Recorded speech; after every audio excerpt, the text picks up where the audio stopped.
Assalamualaikum warahmatullahi wabarakatuh. Waalaikumsalam warahmatullahi wabarakatuh. Hari ini saya akan bawakan lanjutan daripada pelajaran minggu lalu. Di mana pada pelajaran minggu lalu kita telah mempelajari perkembangan daripada teori atom. Nah, pada minggu ini saya akan menjelaskan mengenai sistem periodik modern, di mana sistem periodik modern itu Anda bisa lihat dari sini. Jelas nggak? Jelas. Sistem periodik modern itu didasarkan pada kenaikan jumlah atom. Nah, pada sistem periodik modern itu ada dikatakan golongan dan periode. Golongan dan periode itu saya akan tunjukkan pada tabel sistem unsur berkala, yaitu ini ya, tabel unsur berkala. Garis vertikal itu menandakan suatu periode ya, golongan, sedangkan garis horizontal adalah periode suatu unsur. Dalam bab ini kita akan membicarakan masalah golongan dari golongan 1A dan 8A. Sedangkan yang di tengah ini, yang tanda panah yang di tengah ini adalah logam-logam transisi. Dalam hal ini kita membicarakan bukan logam transisi ya, tapi golongan 1A sampai golongan 8A. Nah, untuk menentukan ini, kita tanpa melihat tabel, kita bisa mengetahui dia terletak golongan berapa dan periode berapa. Nah, golongan itu mengerti tadi apa? Golongan itu adalah pada lajur vertikal, sedangkan periode adalah horizontal. Sekarang kita akan mengetahui golongan itu apa sih? Golongan itu adalah kumpulan unsur-unsur yang terletak dalam satu lajur vertikal. Nah, di mana golongan itu mempunyai kemiripan sifat kimia yang sama. Sedangkan periode adalah kumpulan unsur-unsur dalam periode sama cenderung berubah sifat seperti dari logam menuju non-logam. Nah, golongan itu terdapat sampai golongan 8A. Golongan 1A itu adalah alkali tanah, boron, karbon, hidrogen, oksigen, halogen, dan gas. Ya, periode berapa? Kita perhatikan dulu. Ini adalah inti atom dan ini adalah kulit-kulit daripada atom. Ini adalah kulit pertama, kedua, dan ketiga. Nah, cara menentukan kulit itu berdasarkan nomornya itu nomor 1, 2, dan 3. Nah, jika dia berada pada kulit pertama, kita lambangkan kulit itu dengan huruf lambang K ya.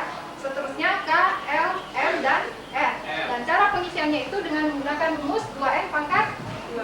Nah, jika dia berada pada kulit pertama, kita isi dengan nomor 1 ya, berarti 2 kali 1 pangkat 2. Berarti dia adalah jumlah elektron maksimum yang terdapat pada kulit pertama adalah 2. Dan seterusnya ya, 2 dengan 2, 3 pangkat 2 berarti 2, 18. Dan jika kulitnya 4 berapa? 32. Nah, cara pengisiannya itu adalah 2, 8, 18, 32 untuk menentukan apakah dia terletak pada golongan berapa dan periode berapa ya. Nah, dari sini kita juga bisa mengetahui sifat-sifat daripada suatu unsur. Di mana sifat dari suatu unsur itu ada 4 sifat ya. Jari-jari atom, energi ionisasi, afinitas elektron, dan keelektronegatifan. Nah, jari-jari atom itu golongan 2 dan periode berapa? 3. Periode ke-3. Berarti unsur X ini adalah dia terletak pada golongan kedua, periode ke-3. Penentuan periode itu berdasarkan jumlah kulit yang dia miliki, yaitu ada pada kulit ke-3, 1, 2, dan 3. Nah, ini menunjukkan adalah golongan. Yang ketiga ini adalah periode. Dalam hal ini X itu unsur berapa? Kita bisa lihat dari tabel. Ya, dengan menggunakan perhitungan konfigurasi elektron. Sampai sini ada yang mau bertanya? Ya, kalau nomor atomnya 19 gimana? Jika nomor atomnya 19 ada yang bisa? Ada yang bisa lihat ke atas? Ya.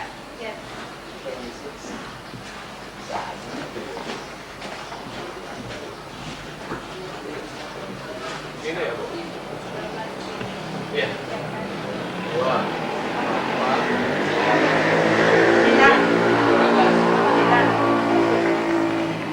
Golongan Satu. Iya. Periode Berapa kulit? 4. Iya. Pintar ya. Benar, Bu? Iya. benar. Cerdas. Bu bukan 9 ya Bu? Ya. Kan tadi dikatakan bahwa maksimum elektron yang terdapat dalam suatu kulit itu hanya menampung 8 elektron. Mungkin ya kita lihat 28, 18, 32. Nah, jika dia melebihi dari 8, kita tempatkan pada kulit yang berikutnya. Ya. Karena ini tadi 9 ya, terakhir ada 9. Ini sudah berjumlah 10. Ya, karena diisi 19, kita isi lagi yang 1, 8 karena maksimum 8 elektron, dan sisanya kita tempatkan pada kulit berikutnya yaitu 1. Jadi jumlah keseluruhannya adalah 19. Nah, periodenya itu kita hitung dia berapa kulit? 1, 2, 3, 4. Jadi dia periode ke-4 dan elektron terakhir yang terisi adalah 1. Jadi dia menandakan golongan 1A. Nah, kita bisa lihat. Jadi X ini dia terletak pada golongan 1 dan periode ke-4. Kita lihat lagi ya. Tabel sistem periode 1, 2, 3, 4. Berarti dia adalah unsur kalium. Ya. Masih ada lagi pertanyaan? Bu, itu kan dari rumusnya berarti jumlah atomnya sampai dengan 60 ya Bu? 32 berdasarkan kulit. 32, Tapi dalam hal ini 18 kalau jumlahkan jadi paling maksimal berarti 60 ya? ya berdasarkan kulit itu berapa kulit yang bisa yang dia tempatin ya itu jumlah maksimal elektronnya. Dan isi daripada jumlah elektron itu adalah rumusnya adalah 2n pangkat 2. Ada yang lain? Gimana di dalam atomnya 20 Bu? Ya. Soalnya kan genap. Ya, kalau 20 itu kan kita tahu ini tadi 19. Berarti kalau 20 itu kita tinggal tambah di sini berapa? Ada yang tahu? 2 ya. 2 8 2 8 8 2. Nah, berarti dia berada pada golongan berapa? 2. Nah, golongan 2A dan periode ke 4. 4. Dalam sistem periodik itu nama-nama golongan 1A itu biasa disebut alkali dan golongan 2A itu adalah alkali tanah dan seterusnya ya. Anda bisa kalian bisa melihat pada buku panduan yang ada pada kalian semua yang memiliki ya, dan modul yang kemarin dibagikan ya. Ada pertanyaan lagi? Misal ini kan tadi contoh kan cuma 2 ya, 2 ada 19, 20. Misalnya kalau 3 yang 125 bisa nggak? Apa nomor atomnya? Iya. Nah, itu sudah termasuk dalam golongan transisi. Nah, kita ini bicarakan dari golongan 1 sampai golongan 8 ya. Oh, Artinya sampai 8A yang Iya. ngerti nggak? Ini Bu. Masih ada pertanyaan? Tidak. Saya rasa cukup sekian ya. Nanti kita akan mengerjakan soal-soal lagi yang mengenai ini. Ya. Assalamualaikum warahmatullahi Waalaikumsalam.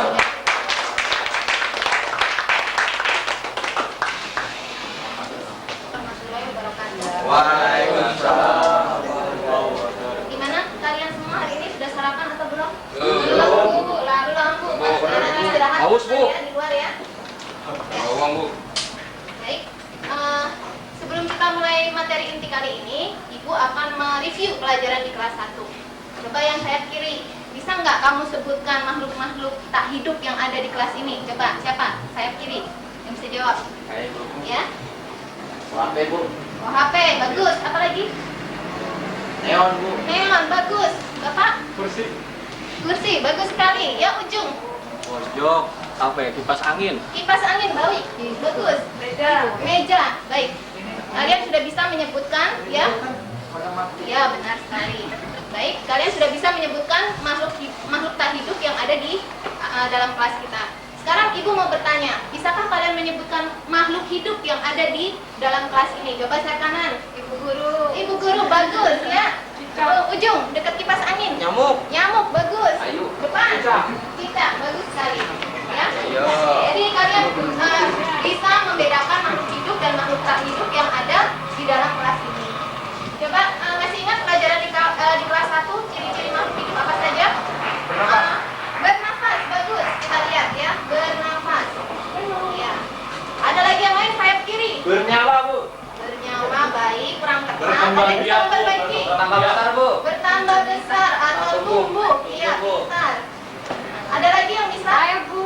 Iya, coba. Irritabilitas. Iritabilitas, apa itu iritabilitas? Nah, apa ya? Ayo, ada yang bisa menjawab iritabilitas? Dapat rangsangan gitu gitu ya Bu Ya, ya? peka terhadap rangsangan, baik sekali. Ya, ada lagi yang lain? Bereproduksi, Bu. Bereproduksi, pintar. Ada lagi yang lain? Bergerak. Ya, Bergerak. bergerak, bagus. Hidup. Bergerak. Ada lagi yang lain? Satu lagi. Ya, Makan. makan, betul, butuh makan ya. Cerdas. Jadi kalian bisa menjawab ciri-ciri makhluk hidup pelajaran di kelas 1 ya. Ini pelajaran. Baik. Sekarang kita masuk ke sekarang Ibu ada satu pertanyaan lagi. Bisakah kalian menyebutkan makhluk hidup dan makhluk tak hidup yang ada di ujung hidung kalian? Coba siapa yang bisa menjawab? Ya, sayap kiri. Tri, apa?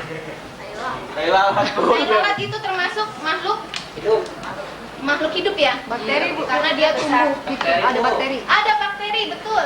Ada lagi? Komedo. Itu makhluk hidup ya? Iya. Ada komedo Bu. Komedo ya bagian dari wajah ya, bagian dari makhluk hidup dia, yaitu manusia. Ya. Jerawat, Bu. Keringat itu apa termasuk makhluk tak hidup? Ya, dia berupa lemak ya, lemak tidak hidup. Kuman. Ya, Kuman kan? uang. Bagaimana tuh maksudnya? Nempel di sini, Bu. Ya, kalau kamu tempelkan ya, ya. Jadi sebenarnya di ujung hidup kita, di ujung hidung kita terdapat makhluk hidup dan makhluk tak hidup. Makhluk tak hidupnya antara lain adalah keringat yang berupa lemak, kotoran, ya. Terus makhluk hidupnya apa?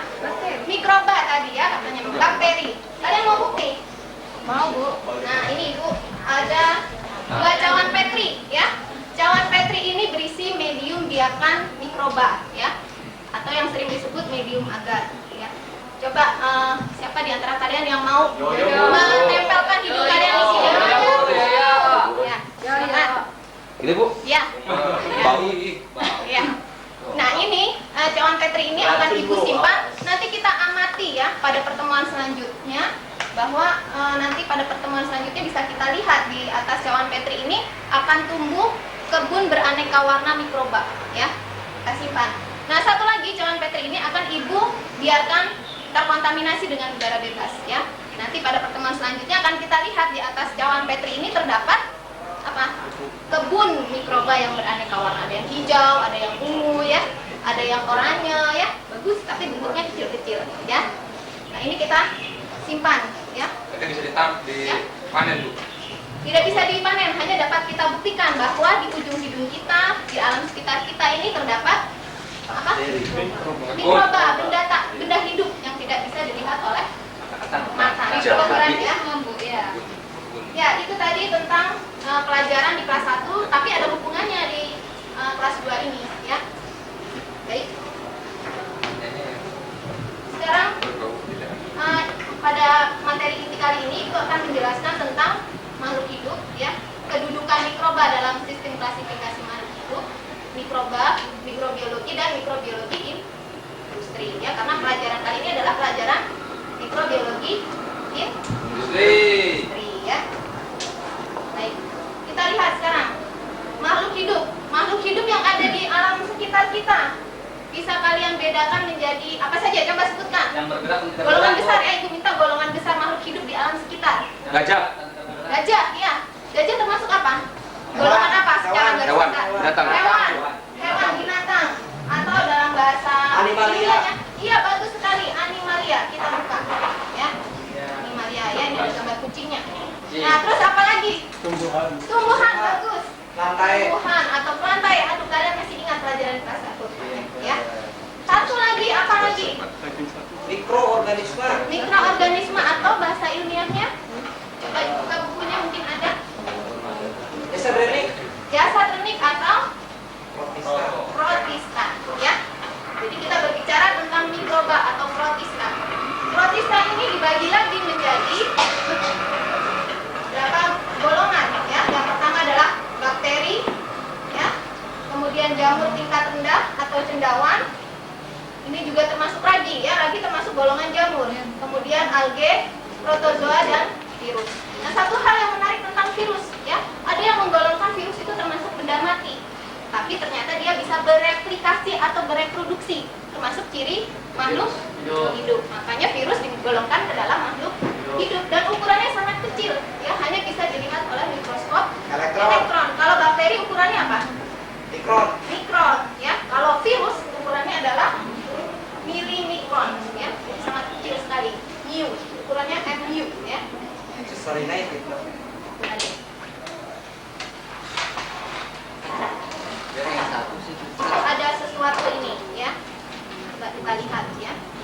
Kasih hadiah, Bu. Kita lihat. Tinggalan.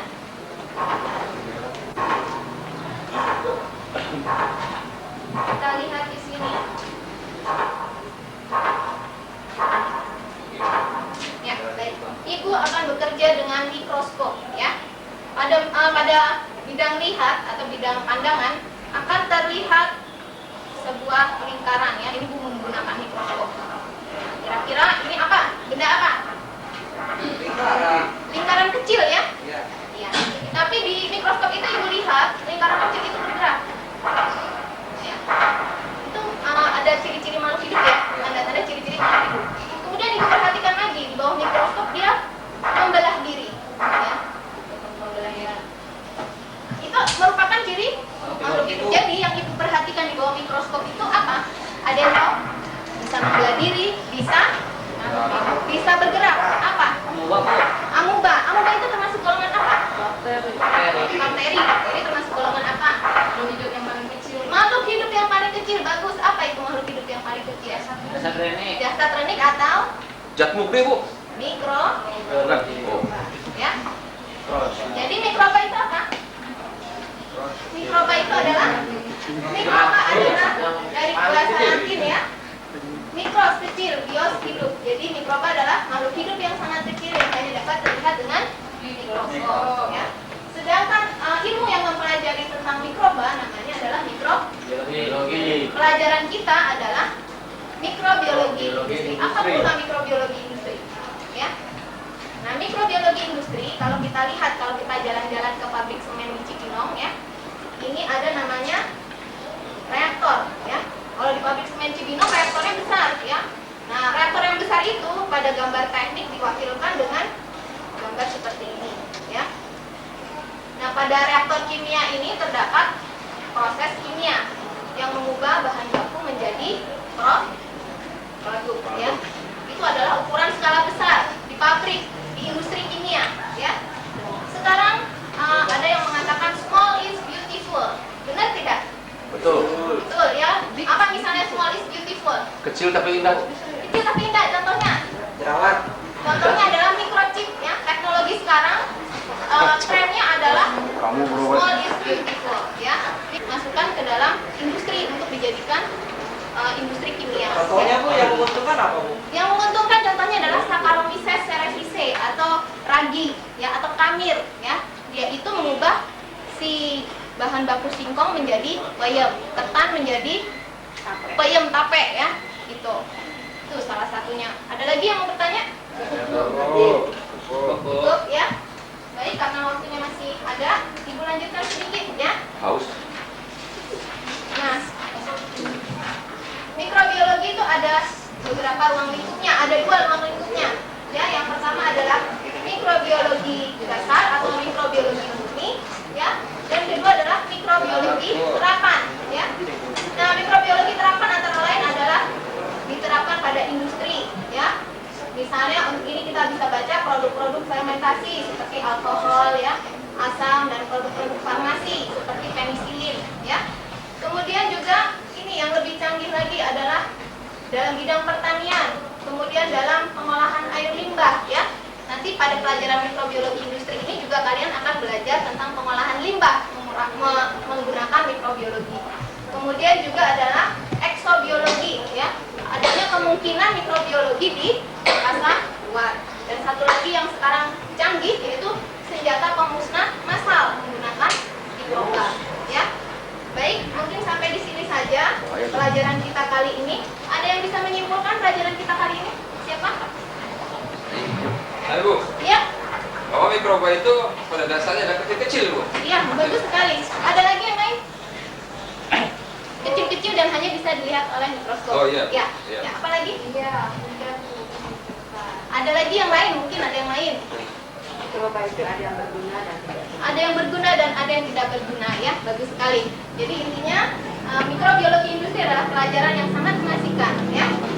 Baik, sebelum Ibu akhiri, ini ada tugas, ya. Kalian kerjakan di rumah, ya. Nanti untuk pertemuan selanjutnya akan kita presentasikan, ya. Ini tugasnya. kelompok ya, terdiri dari 7 siswa, masing-masing membuat makalah. Kelompok 1 membuat bakteri, kelompok 2 membuat makalah tentang jamur atau ragi. Kebanyakan, Bu. Seterusnya. Dan kalian Bu, semua sudah, Bu. tentang Sudah, bentuk Bu. hukum, reproduksi dan manfaat. Ya, sudah Bu. Ya, sudah dicatat? Ya. Sudah Bu, beres. Berasa sekian saja pertemuan ibu kali ini ya. Wassalamualaikum warahmatullahi wabarakatuh. Waalaikumsalam.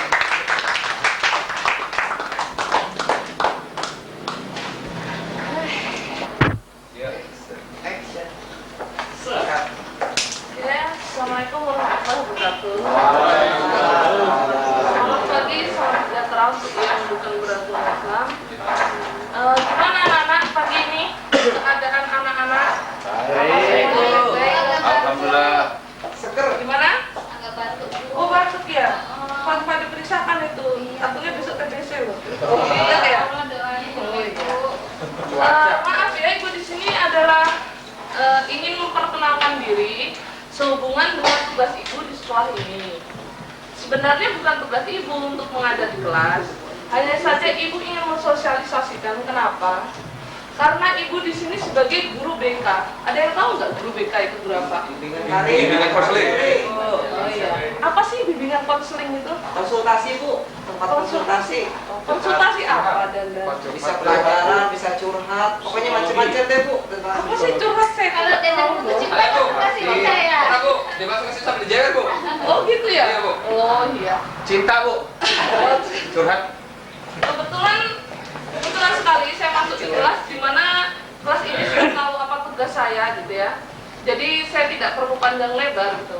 Hanya saya garis bawahi adalah guru BK di sini adalah di mana anak-anak atau siswa-siswa bisa mengungkapkan semua keluhannya yang berhubungan dengan sekolah ataupun hal di luar sekolah yang mengganggu ataupun mendukung jalannya sekolah. Bagi siswa-siswa yang mempunyai masalah, saya rasa tidak perlu segan-segan atau tidak usah malu-malu untuk datang ke ruangan saya. Sudah tahu kan ruangan saya di mana? Di mana? Iya, dekat Dekat Blok M, Bu. Kebetulan saya adalah guru BK kelas 1 ini, gitu kan? Dokter. Cuman akan saya jelaskan di sini sedikit gitu. Sebenarnya seperti yang saya katakan pada awal tadi, sebenarnya saya tidak berhak untuk memberikan materi gitu ya. Namun saya hanya ingin menerangkan atau menjelaskan bahwa di sini tidak ada anak yang dikatakan bodoh. Meskipun anak itu tidak naik kelas, saya mengatakan tidak ada anak yang bodoh. Kenapa itu? Ada yang tahu? Karena masih proses, Bu. Proses Belajar. betul, cuma kurang tepat. Supaya sekolah aja Bu. Supaya bayar SPP Bu. Oh gitu ya. Semuanya benar. Hanya saja saya akan menerangkan sedikit gitu ya. Bahwa saya tidak setuju karena ada anak yang disebut bodoh, karena ibu merasa bahwa semua anak itu mempunyai kecerdasan masing-masing. Hanya saja mereka belum menemukan rumpun dari kecerdasan mereka. Bisa kalian lihat di sini. Nah, Apa itu Bu? Determen Bu. Buka-buka. Bagus ya gambarnya. Tadi malam saya nyetel Bu. di sini Ibu akan menerangkan tentang rumpun kecerdasan atau yang bisa disebut dengan multi kecerdasan. Bahwa sesungguhnya kecerdasan manusia itu ada 8 macam. Yaitu kecerdasan linguistik. Kalau lebih jelasnya gini aja deh, akan lebih mudah mungkin ya. Nah, cerdasan linguistik yaitu melalui kata-kata. Anak yang pandai bicara, menulis, bermain kata-kata. Kemudian yang kedua, kecerdasan matematis melalui penalaran. Kemudian 3, spasial. 4, jasmani, kelima musikal, kemudian keenam interpersonal, ketujuhnya interpersonal, dan kedelapan naturalis. Saya rasa di modul kalian ada modul yang telah saya bagikan khusus untuk kelas 1, yaitu modul dari BK ya. Coba Anda baca di halaman 51, di sana sudah tertera atau ada tulisan yang menjelaskan tentang kecerdasan itu. Tetapi yang ingin dipertanyakan di sini, apa sih sebenarnya kecerdasan itu?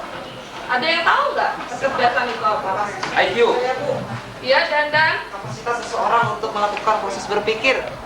betul. Ada yang bisa melengkapi? Bukan IQ, Bu. Apa? IQ. Iya, betul. Ada yang bisa melengkapi lagi?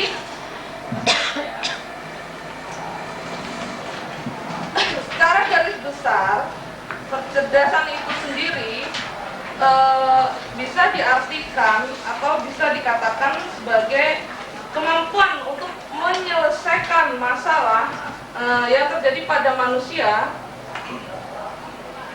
juga kemampuan untuk menghasilkan persoalan baru yang bisa diselesaikan, dan yang ketiga adalah kemampuan untuk menciptakan suatu yang akan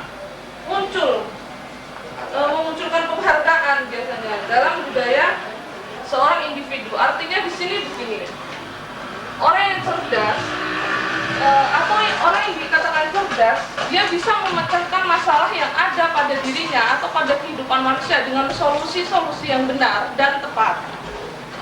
Untuk yang kedua, dikatakan bahwa seorang yang cerdas bisa menimbulkan masalah, tapi dia juga bisa menyelesaikan masalah itu sendiri. Artinya, kita sebagai makhluk hidup pasti mempunyai masalah. Terkadang kita tidak sadar bahwa apa yang kita lakukan itu menimbulkan masalah. Tetapi bagi orang cerdas, dia akan bisa mensiasati untuk penemuan solusi pada masalah-masalah tersebut. Apa itu? Semisal seandainya dia tidak bisa menyelesaikan masalahnya, dia tahu di mana dia harus mengeluh, di mana dia harus mengadu, gitu kan. Biasanya orang yang cerdas itu juga Gifted, Bu. Bukan. Gimana? Gifted. Termasuk, tapi itu kan untuk bidang untuk kecerdasan EQ Pak ya, nak ya, EQ yaitu khusus untuk kecerdasan apa ya, sekolah aja gitu ya. Nanti pada akhir dari pertemuan kita ini, Ibu akan memberikan sedikit pelatihan. Bisa Anda buka di modul halaman 52. Di sini terdapat 8 rumpun dari kecerdasan itu sendiri, yang di sebelah lajur kanan terdapat huruf B, C, dan K, di mana artinya adalah B untuk jawaban baik, A untuk jawaban baik, B untuk cukup, kemudian K untuk kurang. Tolong Anda tuliskan, kalian tuliskan sebenarnya kecerdasan mana sih yang Anda itu masuk dalam rumpun kecerdasan yang mana sih? Semisal seperti si Yoyo, ya. Si Yoyo suka menggambar, berarti dia masuk di kecerdasan mana? Spasial. Iya, spasial. Tetapi yang perlu digarisbawahi di sini, setiap orang bisa mempunyai lebih dari satu kecerdasan. Mungkin ada yang dipertanyakan sehubungan dengan tugas yang Ibu berikan. Tidak ya? Ibu rasa cukup jelas. Silakan Anda kerjakan selama 5 menit. Berarti bisa 2 ya Bu ya? Iya bisa. Lebih, ya, Bu. Silakan Anda kerjakan selama 5 menit. Ibu tungguin di sini ya. Bu, PR aja, Bu. Sudah selesai anak-anak? Ya Bu. Sudah ya? Ya, Bu. Coba deh nih. Kemudian ini siapa? Iya, Edi masuk kecerdasan mana ini? Kira-kira menurut kamu tadi yang sudah kamu kerjakan? 3. Kemudian? Oh iya. Nah, nanti dari hasil Dan kalian saya minta dikumpulkan sekarang juga. Sekarang Bu. Iya, ada satu lagi dari ibu ya. Bagi Anda, ibu buka kesempatan untuk berdiskusi, untuk bertanya, untuk curhat, apa yang dikatakan Dadan. Ibu akan membuka dan memberikan waktu sebebas mungkin untuk kalian.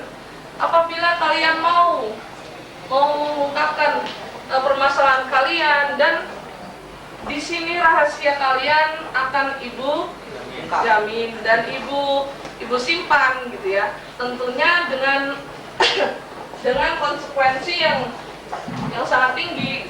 Jadi bagi anak-anakku sekalian, tidak perlu khawatir jika Anda mempunyai permasalahan dan Anda datang ke ruangan ibu ya. Saya rasa cukup sekian karena sebentar lagi mau ada pelajaran lagi, dan dari ibu cukup sekian. Terima kasih dan assalamualaikum warahmatullahi wabarakatuh. Waalaikumsalam.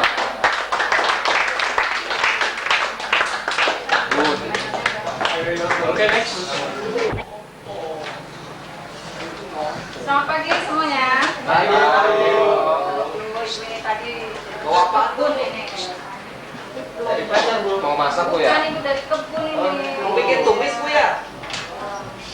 Assalamualaikum warahmatullahi wabarakatuh. Bagaimana hari ini kondisi kalian? Sehat. Tadi pagi yang bangunnya cepat siapa ayo? Aku tadi malam nonton film tuh Nonton film. Oh, kemarin habis jalan-jalan ke PGC Bu, kalau ini memang andal. Ayo sini, ayo ke depan sebentar. Kamu ini duduknya pindah-pindah. Ayo sini sebentar ke depan. Ibu minta Saya mau tolong. kejadian Bu, ganteng sih. Sini. Nah, sekarang Liz. Ayo Liz sini. Ibu punya dua siswi-siswi yang cantik dan manis-manis. Pasti nampak ini kan. Ini nggak perlu disebutkan, udah tahu semua bedanya. Iya. Ayo, coba Vera, apa bedanya nih antara Ayu dengan Liz? Ayu gendut. Gajah sama semut Bu. Iya. Terus Fajar, apa bedanya lagi selain dengan tampilannya? Terus itu manis. Iya. Denny? Ya Bu, Ayu pakai baju hitam, Hmm. Liz pakai baju hijau. Hijau, iya. Ayu sama Liz, terima kasih. Duduk sekarang. Ya, jadi tadi kita ada lihat sedikit model yang ada di depan kelas. Tahu kenapa Ibu bertanya seperti itu? Karena hari ini kita akan mempelajari mengenai keanekaragaman hayati. Ya, dari Liz dan Ayu tadi ada satu persamaan.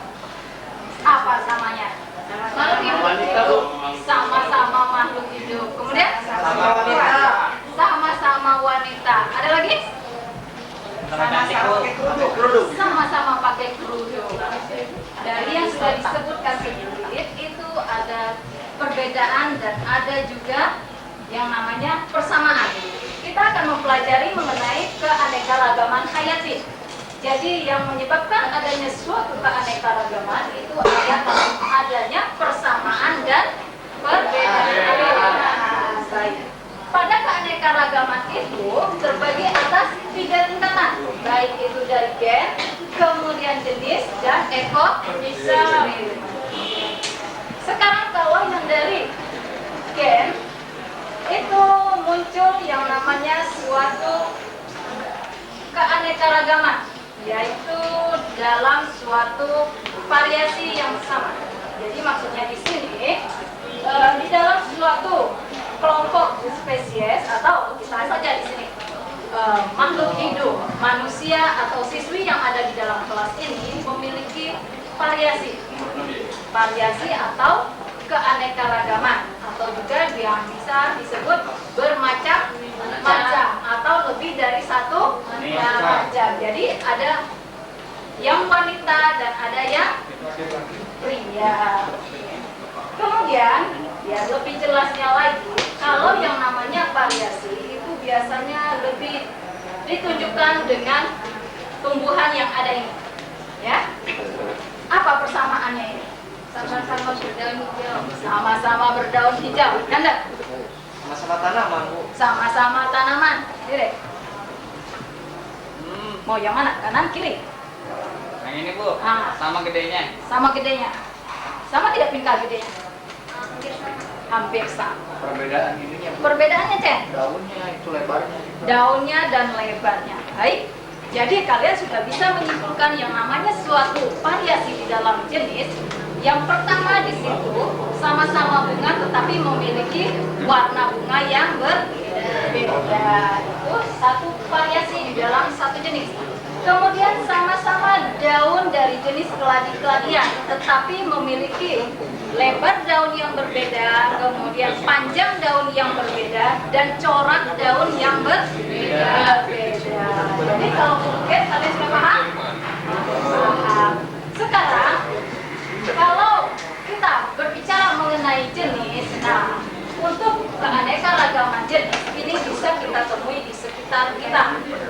Ada apa tadi ini? Daun. Daun. Kemudian ada bunga. Terus ini ada biji. Bijian ya. Di sini aja Ibu bawakan contoh. Di sini ada biji kacang merah, biji jeruk, kemudian juga biji jagung. Itu binatang termasuk nggak? Termasuk juga di dalamnya adalah binatang, baik itu yang kecil sampai yang besar. Jadi ada semut masuk dalam telinga gajah, dan kemudian gajah makan rumput. Setelah makan biasanya gajah itu dipakai sebagai transportasi oleh manusia. Itu disebut ke dalam keanekaragaman di dalam suatu kehidupan. Baik. Yang eko apa Bu? Ekosistem. Belum masuk ke ekosistem. Sebelum kita masuk ekosistem, Yoyo, kamu jangan sering melamun. Sebelum waktunya kamu udah lari dulu. Lapar Bu. Lapar. Lapar. Nanti habis ini kita istirahat dan kamu silakan mau tanya, Bu. Mau nanya, Bu. Iya, apanya? Apa tumbuhan itu selamanya memerlukan pupuk nggak Bu? Tumbuhan selamanya memerlukan pupuk. Iya. Yang namanya pupuk itu sebenarnya adalah suatu kata bantu yang diperlukan oleh manusia untuk mempermudahkan menyebutkan suatu pupuk. Jadi yang namanya pupuk di sini sebenarnya kita juga belum mempelajari tentang pupuk karena kita belajar tentang keanekaragaman jenis. Jadi nanti kalau pupuk kalian bisa belajar di dalam pelajaran apa tadi? Sebelum ini jam pelajaran siapa tadi? Matematika, Bu. Matematika. Saya waduh, ini lagi ya. Tadi keluar udah bilang-bilang ya, nah Ibu Sabrina. Ya, baik. Tadi Ibu selesaikan. Jadi tadi kalau tidak salah Ibu di jadwal kalian itu ada pelajaran mikrobiologi industri. Jadi yang pupuk itu nanti dipelajari pada mata pelajaran Ibu Firka. Ya, kita lanjutkan dengan ekosistem. Nah, di dalam ekosistem ini nanti keanekaragaman ekosistem itu dipengaruhi oleh beberapa variasi iklim, letak geografis, faktor kimia tanah, dan faktor fisika tanah. Baik, ini kalau kita sudah berada di luar, maka kita akan bisa melihat hubungan yang jelas di antara ekosistem. Sekarang kira-kira siapa yang bisa membuat pengertian ekosistem? Sebelum Ibu buka apa ini nih? Hubungan timbal balik antara makhluk hidup dengan lingkungannya, Bu. Hubungan timbal balik antara makhluk hidup dengan lingkungannya. Ada yang lain? Rantai makanan, Bu. Rantai makanan. Ya? Rantai kehidupan. Ayo, siapa lagi? Iya. Apa kumpulan hewan tumbuhan yang ada di suatu daerah. Iya. Jadi sebenarnya tadi yang disebutkan teman-teman kalian itu semuanya benar. Cuma kalau kita buat satu kesimpulan yang gampang buat diingat itu bahwa yang namanya ekosistem adalah suatu hubungan di mana terdapat hubungan antara makhluk hidup dan makhluk tak hidup, baik itu di lingkungannya maupun di luar dari lingkungannya. Contohnya kalau yang di luar lingkungan, kalau masih sekitar pemandangan mata kita masih bisa lihat ya. Tapi kalau udah di dalam tanah, kita belum tentu bisa lihat. tetapi itu juga termasuk ke dalam ekosistem. Sekarang Ibu beri sedikit contoh ekosistem kecil. Nah, ini kalau bagi yang muslim mungkin mengerti ya, tapi kalau yang tidak muslim lihat aja gambarnya ini bagus-bagus ya. Di sini ada pajar. Nah, lagi nunjuk matahari ini. Ya. Nah, Ini ada yoyo tuh yang gede. Ini yoyo. Iya, Ayo, yoyo. Taman safari. Yoyo Bu lagi mancing Bu. Mana? Itu Bu. Ini. Itu Ini. satunya ya Oh, Bu. yoyo lagi mancing. Ibu lagi mandi. Endi di mana Endi? Endi lagi apa? di sini? air Bu. Ini nyelam. Ini. Iya, Oh, Bu. ini Endi. Nah. Itu Ayu, Bu. Ayo lagi suara-suara itu. Ini duduk Ayu. Yang Kalau kita gemuk. buat suatu kesimpulan yang namanya ekosistem, seperti inilah dia. Ya, jadi di dalam suatu ekosistem itu terdapat yang namanya hubungan, baik itu antara matahari, kemudian dengan pohon, pohon dengan tanah, tanah dengan rumput, kemudian dengan air dan yang lain-lainnya. Ya, sampai di sini kalian mengerti semua? Baik, Ibu ada sedikit latihan biar kita lebih gampang ya sebenarnya. Cuma sebelum Ibu memberi itu cinta, siapa yang memutuskan cintanya? Waduh, Aja, Bu. Ika, Bu. Ibu pinjam sebentar ya. Oke. Jadi nanti kalian buat latihan di rumah. Ini kita akan masuk pada materi yang selanjutnya, tetapi ini juga ada kaitannya dengan yang namanya keanekaragaman. Ya, di sini ada bermacam jenis hewan. Karena kita dari tadi mempelajari sedikit tentang tumbuhan, maka di sini contoh mengenai hewan. Ya. Jadi ini kalian coba kerjakan di rumah. Atau mampu kerjakan di sini sebentar sebelum Banyak istirahat. Bu. PR aja PR minggu depan. PR. Nanti kalau udah kebanyakan PR ngomel lagi. Hah? Ayo. Coba Ibu minta siapa tadi ya? Endi. Endi coba tolong Ya, Bu. jam kamu itu dimatikan dulu Endi. Ya, ya, Bu. Jangan pakai suara-suara begitu. Iya. Itu bikin teman-teman tidak konsentrasi, udah mikirkan keluar terus itu. Iya. Iya, Mas. Oke, di sini tidak berkaki dua, kemudian makan rumput dan yang tidak makan rumput. Atau hewan di sini ada yang makan nasi katanya? Ada Bu. Kucing saya makan nasi Bu. Makan nasi. Saya makan nasi Bu. Itu kucing rumahan. Kemarin kerbau saya kayak taksi, Bu. Ya, coba Ibu minta. Ya, Bu. Dandan ke depan. Sebentar, ayo sebelum istirahat. Sebentar. Coba kamu kelompokkan yang mana hewan yang berkaki dua. Nah, hewan yang berkaki dua. Ini Bu. Masukkan ke dalam yang berkaki dua. Ya. Iya. Cerdas. Kemudian siapa lagi yang mau coba? Saya, Bu. Ayo, Cez, cepat Cez. Dia musiking.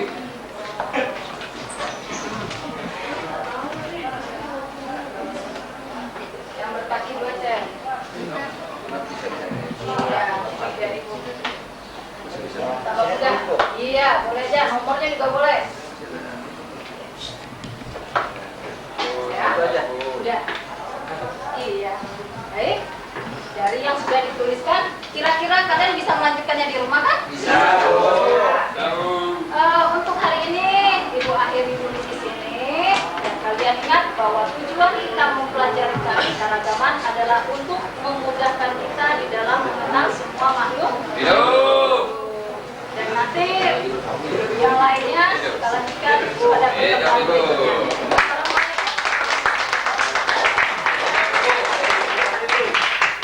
Yuk, biologi. Kecil. Assalamualaikum warahmatullahi wabarakatuh. Waalaikumsalam warahmatullahi wabarakatuh. Baik, sebelum kita menuju ke ruang praktek ya, Bapak akan jelaskan dulu teorinya dulu sebelum kita untuk membongkar mesin. Baik. Yang pertama kita akan menjelaskan bagian dari komponen mesin yang akan kita kerjakan.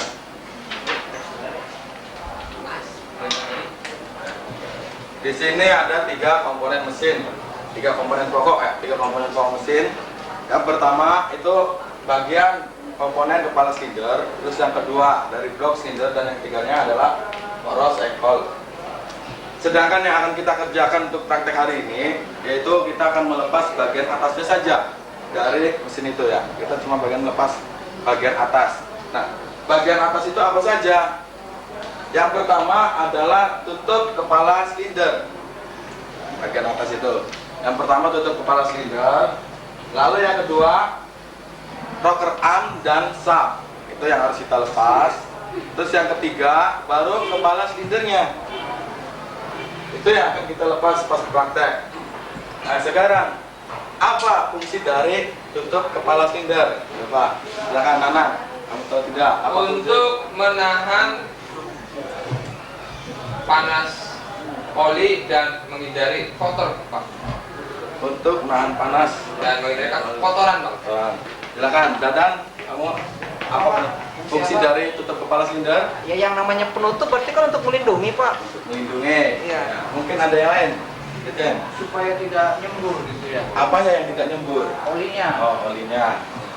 Baik, Pak Guru simpulkan ya, ini betul semua ya. Yang pertama, satu, melindungi komponen yang ada di atas kepala silinder, yaitu rocker arm dan katup dari udara luar dan debu ya. Terus yang kedua, supaya minyak pelumas tidak keluar atau mengotori kabin mesin ya. Tuh fungsinya. Sedangkan untuk membukanya, untuk membuka tutup kepala silinder itu ada 2 lubang baut yang kalian harus buka. Ada 2 lubang baut yang harus buka dan menggunakan kunci ring. Jangan menggunakan obeng ya, jangan menggunakan kunci pas. Karena kalau kita gimana Bu? Apalagi pakai tang. Jangan ya, kalau kita pakai tang malah akan merusak dari mur itu. Ya. Maka kita harus menggunakan keselamatan kerjanya adalah menggunakan kunci ring. Nah, di sini yang akan kita lepas adalah 2 buah baut ya, mur, letaknya di sini dan di sini gitu. Nah, dalam melepas ini kita harus seimbang melepas murnya, tidak boleh satu dulu gitu. Ya, jadi harus seimbang. Jadi kalau di sebelah kiri kita 2 putaran, maka di sebelah kanan juga 2 putaran gitu ya. Dalam menggunakan kuncinya juga kita harus bisa bukanya. Kalau membuka itu arahnya kemana? Membuka baut itu kiri arah jarum jam, apa sih berlawanan dengan jarum jam? Berlawanan. Ya, betul ya. Kalau kita membuka itu adalah berlawanan dengan arah jarum jam putarannya. Jadi kita harus berlawanan gitu, jangan sampai searah, karena kalau searah itu kita mengencangkan gitu. Terus kalau kita setelah membuka tutup kepala silinder, baru kita lepas.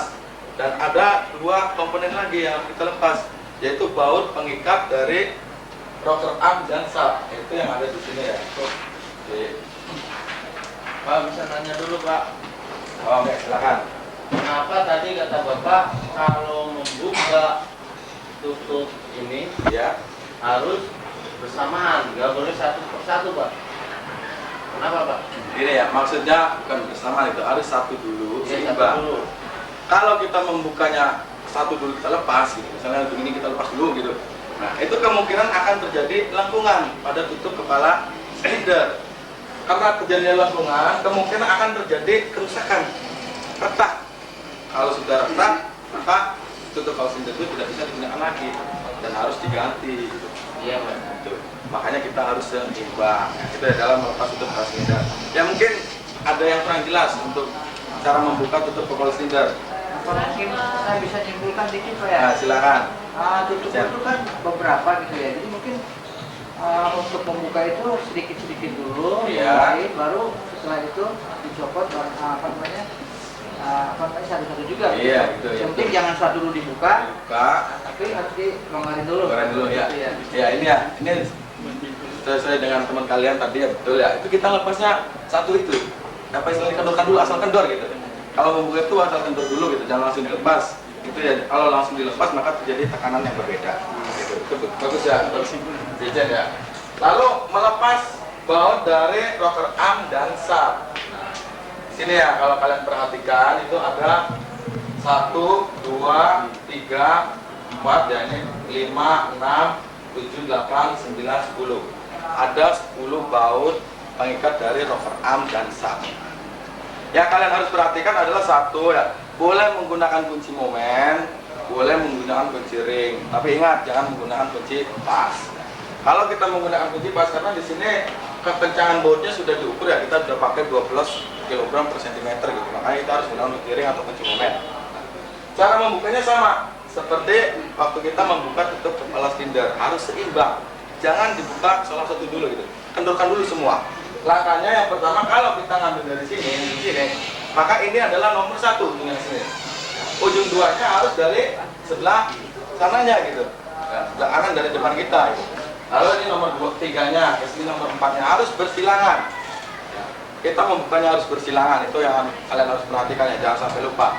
Jangan sampai kalian membuka dari ujung sini terus berurutan sampai terakhir di sini, itu jangan sampai. Saya dalam membuka rocker arm dan sub. Rocker arm dan sub ini fungsinya satu, menekan katup supaya membuka dan menutup. Fungsi dari rocker arm dan sub ini adalah fungsinya untuk menekan katup gitu. Nah, di sini ada gambarnya yang kalian perhatikan.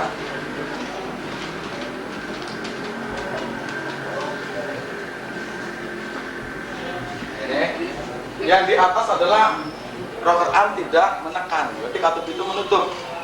Sedangkan yang di bawah adalah rocker armnya menekan, maka katupnya terbuka. Kenapa katup bisa membuka dan menutup? Karena katup kita ada 2 ya. Yang Pak Guru perhatikan setelah kemarin kalau cara membongkarnya itu ada katup buang dan katup masuk. Kalau katup masuk itu fungsinya untuk memasukkan bahan bakar dari karburator ke dalam ruang mesin. Sedangkan untuk katup buangnya itu membuang gas sisa pembakaran, yaitu bentuknya asap di knalpot. Itu adalah dari fungsi katup buang. Ini adalah fungsi rocker arm. Nah, sampai sini mungkin ada yang kurang jelas. Ya, Pak. Itu katup, Pak. Saya pernah melihat katup juga, Pak, di bor, Pak. Ya. Katup yang ada di mesin dengan di bor pompa itu sama nggak, Pak? Makasih, Pak. Kalau prinsip kerjanya, kalau bentuknya pasti beda ya, tapi fungsinya pasti sama gitu kalau katup itu ya. Itu kan kalau di mesin itu fungsinya satu yang membuka dan menutup gitu antara saluran masuk dan saluran buang. Di pompa juga sama. Dia akan menutup apabila air yang ada di atasnya telah penuh, dan dia akan membuka apabila airnya di atas kosong gitu ya. Itu sama kerjanya. Tapi bentuk dari katupnya berbeda. Gitu. Mungkin ada yang lain? Ya, silakan. Kalau fungsi katup di mesin mobil Ya. pada saat itu sudah menjadi kesamaan atau berbeda atau bagaimana gitu? Nah, itu ya. Ada Untuk katup buang dan katup masuk. prinsip kerjanya ya. Iya. Ya. Untuk prinsip kerjanya ya, Pak katup pada, kita ambil contoh yang ringkas saja, yang pada sepeda motor ya, yang katupnya 2 gitu. Nah, ini adalah kombinasinya ya, kombinasinya antara pas dan rem. Nah, ini adalah kunci pas tuh kayak gini. Jadi tidak sepenuhnya baut dipegang oleh kunci itu, kunci pas ya. Bilang mungkin ada yang lain. Nah, kalau gagal kita lanjutkan ke cara melepas kepala silinder ya. Untuk melepas kepala silinder, kalian harus perhatikan satu, langkahnya itu harus ini ya, cara melepasnya. Kalau kepala silinder itu boleh sesuai dengan obat nyamuk, boleh bersilangan, tapi syaratnya satu, tadi harus dikendurkan dulu. Jangan sampai kalian salah satu dilepas gitu. Kalau kita dari yang pertama ini dari sini dulu, 1, lalu keduanya ini, terus ketiga, keempat, kelima, keenam, 7, 8, 9, dan 10. Kalau kita sesuai dengan obat nyamuk. Tapi kalau kita bersilangan itu satunya di sini dulu gitu. 1, 2, 3, 4, 5, 6, 7, 8, 9, dan 10. Itu untuk cara melepasnya. Yang digunakan tetap kuncinya boleh kunci momen, menggunakan kunci shock, dan boleh menggunakan kunci ring. Itu yang harus kalian perhatikan. Nah, sampai di sini, sampai melepas kepala silinder. Mungkin kalian ada yang kurang jelas. Sebelum kita masuk ke bengkel, ke ruang praktek, silakan. Kalau kalian sudah jelas semua ya, kalian harus perhatikan satu, pakaian kerja harus digunakan ya, jangan sampai tidak. Terus kedua, keselamatan kerja juga harus kalian perhatikan. Terus yang ketiga, kalian harus bekerja sesuai dengan prosedur. Jangan sampai kalian kerja asal-asalan saja gitu, itu akan merusak dan kalian juga nilainya akan kurang. Baik, sampai di sini dulu. Assalamualaikum warahmatullahi wabarakatuh. Waalaikumsalam.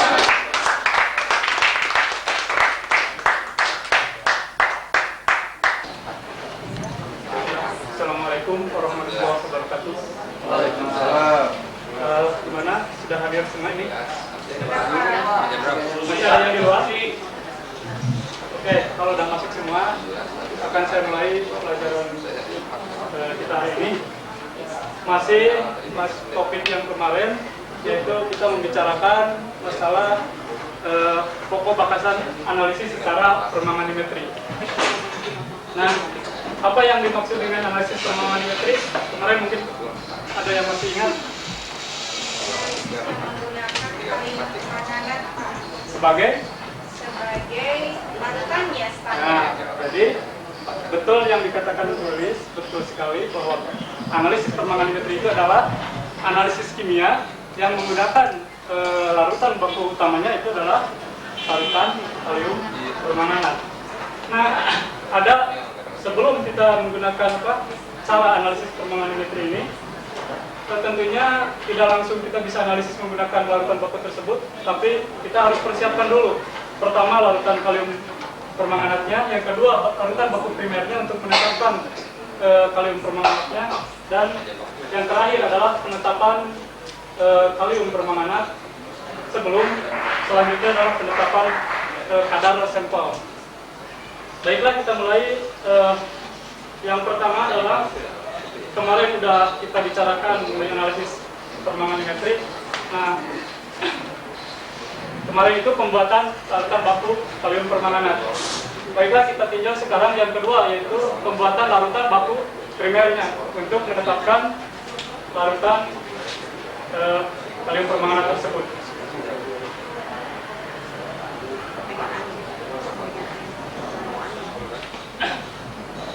Nah, oke, ini cukup jelas dari belakang.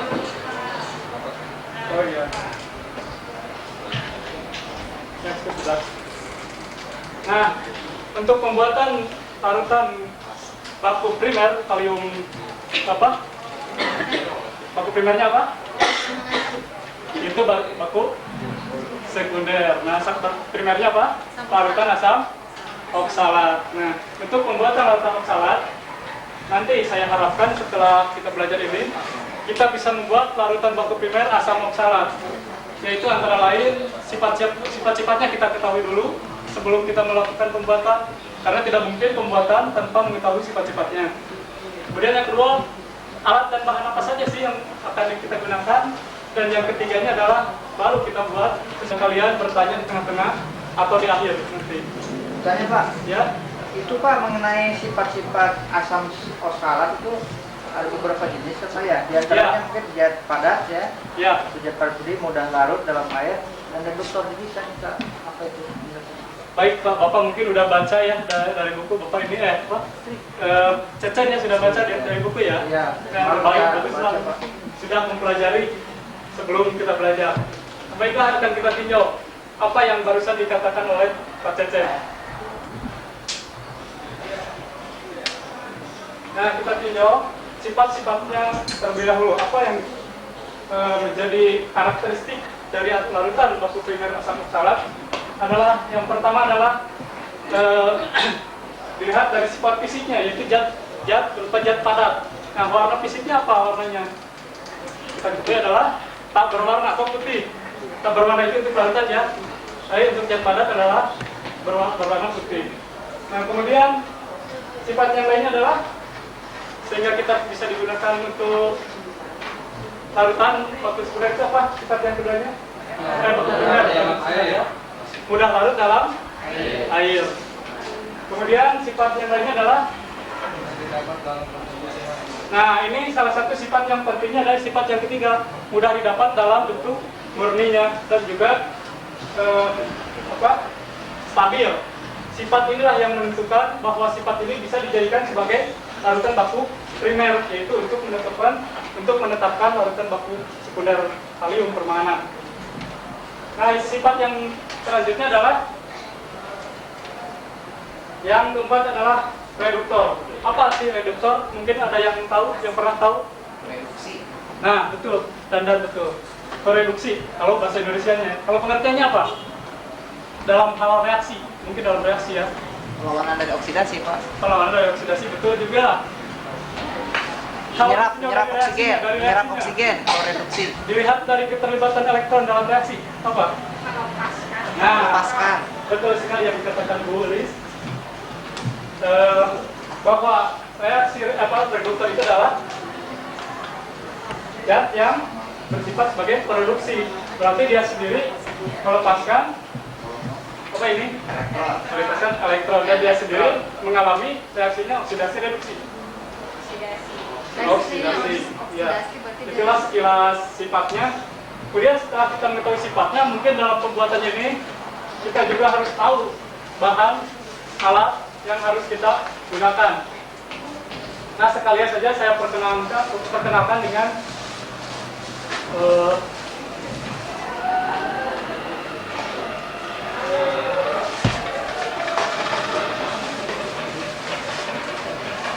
saya langsung perkenalkan alat dan bahan dengan prosedur kimia, analisis suatu zat kimia. Apakah airnya yang digunakan bisa air yang lain selain Aquades? Air raksa. Air raksa. Kalau air raksa itu terlalu jauh ya. Air api, Pak. Air aki, nah air aki juga. Air garam. Maksud air aki di sini adalah air untuk penambahan aki ya. Iya, air suling. Iya, air suling. Bukan air aki yang untuk yang namanya aki sir ya. Iya. Ada aki sir kan? Bukan itu ya. Kalau itu beda lagi. Boleh Asam pakai sulfat. air suling, Pak. Ya, kalau pakai air suling itu bisa boleh. Ya, Pak, Mas. Jadi untuk analisis kimia, air yang digunakan adalah air Aquades. Jadi air yang telah didestilasi. Produk destilasi.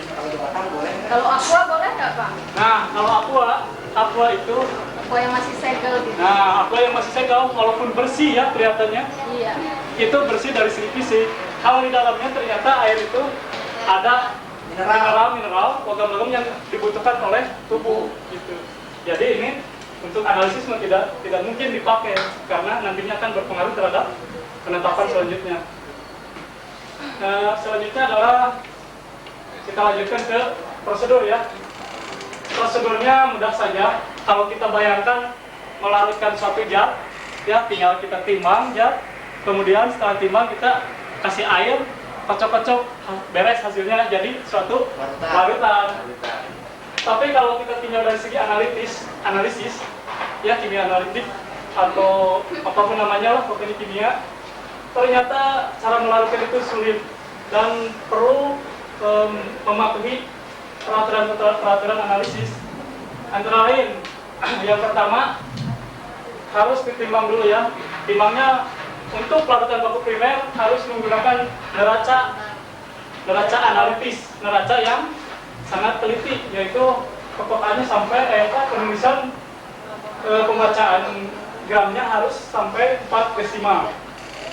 Kemudian setelah kita timbang, kita tambahkan air dulu di botol timbangnya. Kenapa tidak langsung kita masukkan ke labu? Padahal pembuatannya rencananya yang kita akan buat itu adalah dalam labu ukur. Nah, kenapa tidak langsung dalam labu ukur? Coba lihat. Karena kalau langsung ke labu ukur itu kan bentuknya padat ya, betul. Jadi harus dilarutkan dulu. Ya, supaya mudah. Nah, gitu. Ya, apa yang dikatakan polis memang tepat. Jadi kenapa kita larutkan dulu dalam botol timbang? Supaya untuk mencegah apabila padatannya langsung dimasukkan ke labu, ada kemungkinan percikan padatannya itu keluar. Jadi mudah memercik kalau padatnya mudah keluar gitu lah, mudah berterbangan. Tapi kalau udah dilarutkan dengan air, larut dulu dalam botol timbang, nah itu aman, tidak akan memercik kecuali airnya kalau kerjanya kasar di sini lagi di luar prosedur. Nah, selanjutnya cara menuangkan ke dalam labunya antara lain pakai batang pengaduk. Kenapa pakai batang pengaduk? Mungkin ada yang tahu penyebabnya kenapa harus melalui batang pengaduk, tidak langsung namanya kalau bahasa Sunda dikucurkan, tidak langsung dijatuhkan si airnya ke labu, harus melalui ini. Nah, lubangnya itu Pak terlalu kecil Pak. Apanya? Lubangnya? Lubang Bisa lubangnya terlalu kecil bisa. Untuk menghindari basah Pak. Ya, Lubangnya itu. ya, untuk menghindari basah juga bisa. Ya, jadi yang sebenarnya kenapa harus pakai batang pengaduk supaya larutan yang ada di sini yang telah dilarutkan bisa mengalir masuk, tidak kalau sekaligus yang bisa mencet ke luar. Nah, yang selanjutnya bisa kita lihat bahwa setelah masuk tinggal dibilas, yang perlu kita perhatikan adalah di sini pada saat sebelum ditanda bataskan, ingat ini kan analitis, jadi sebelum ditanda bataskan cairan yang berada di sekitar ini harus dibersihkan dulu, harus dikeringkan dulu. Kalau tidak dikeringkan, ini cairan yang menempel di sini ketika ini sudah ditanda bataskan, dipaskan, nah cairan yang kelebihan di sini akan mempengaruhi menambah volume lampu, jadi volumenya tidak pas, tidak 250 lagi. Nah gitu. Mungkin prosedurnya sudah jelas semua ya?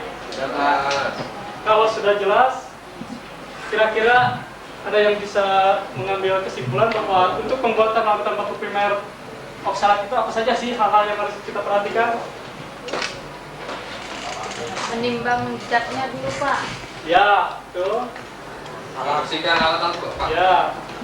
Kemudian melaksanakan prosedur. Ya. Ya. Rupanya kalian sudah cukup menangkap apa yang saya sampaikan. Jadi untuk pembuatan larutan baku primer asam oksalat itu, pertama yang harus kita perhatikan adalah sifat-sifatnya dulu, kemudian alat dan bahannya kita pilih, dan terakhir prosedurnya harus kita perhatikan.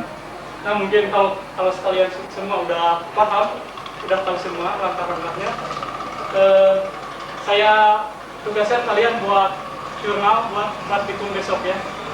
Buat jurnalnya sesempurna mungkin. Ya Pak. Sebab kalau kalian tidak bikin jurnal, nanti tidak bisa masuk faktirum, tidak boleh masuk ke lab ya. Iya Pak. Mungkin itu saja dari saya untuk pertemuan hari ini. Bila Hidayah. Assalamualaikum warahmatullahi wabarakatuh. Waalaikumsalam.